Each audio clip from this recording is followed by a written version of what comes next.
American soldiers risked their lives to take a Luger from a fallen German officer.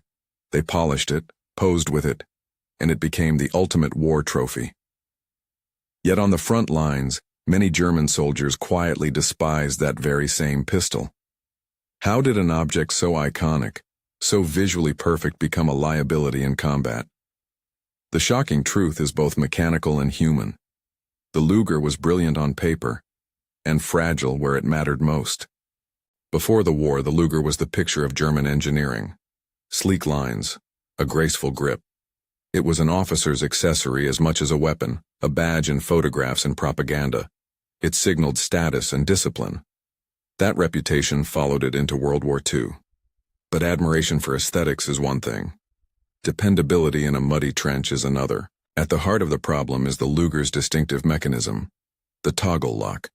Imagine two linked arms on the top of the pistol that fold and snap open like a knee joint. When the pistol fires, the barrel and toggle move together briefly before the toggle bends and unlocks, extracting the spent case and chambers the next round. It's elegant. It's mechanical poetry. But it's also exposed. An enclosed slide, think of the Browning-style slide used on the Colt 1911 or the later Walther P38, keeps the working parts wrapped in metal. The Luger's toggle sits in the open, exposed to whatever the soldier's environment throws at it. Sand gets in, mud clogs the moving joints, water freezes the linkage. Small debris that would be shrugged off by a slide can stop a toggle cold. In controlled conditions, the toggle is a precision triumph. In the chaos of combat, that precision became fragility. But appearance wasn't the only problem.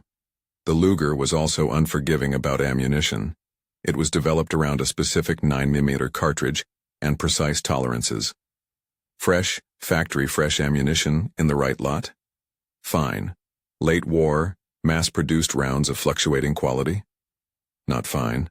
As Germany's supply lines frayed and material shortages mounted, ammunition became more variable. That variability increased misfires, failures to extract, and inconsistent cycling. Field reports and after-action summaries documented a rise in ammunition-related issues as the war dragged on. Turn to the deserts of North Africa, and another pattern emerges. Sand is relentless.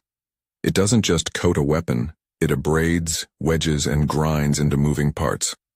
Field reports from the campaign show that Lugers with their exposed toggles were particularly vulnerable. Men who had been issued Lugers would sometimes carry captured British or American revolvers, sturdy open-chambered designs that tolerate dirt wildly better, or swap their pistols for a captured Webley or even a Colt. Where the Luger's fine tolerances promised accuracy and a satisfying mechanical motion, the desert demanded simplicity and forgiveness. On the Eastern Front, the enemy wasn't sand, but the cold itself.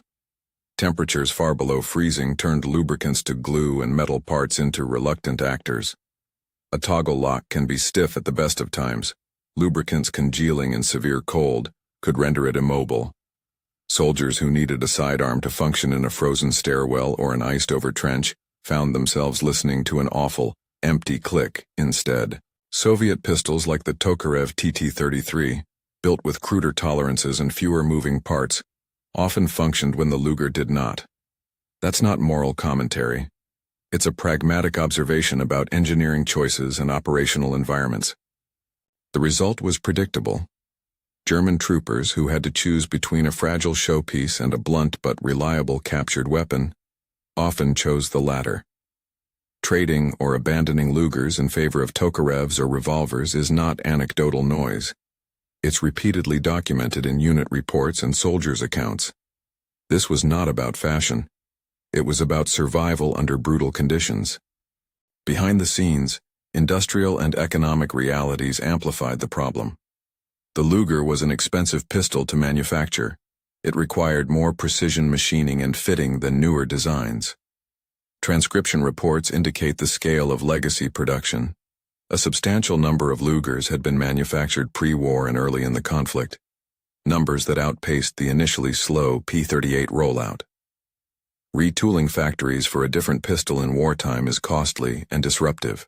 The Walther P-38, designed with a simpler, more robust locked breech using an enclosed slide, was meant to be the pragmatic replacement, cheaper to make, simpler to maintain, and more tolerant of battlefield conditions. Yet replacing an entrenched production line is not instantaneous. Germany continued to produce Lugers even as the P-38 ramped up, partly because existing tooling and skilled labor were tied to the older design. Documented production figures reflect this inertia. The Luger's long shadow in manufacturing continued even as the P-38 offered a more suitable battlefield tool.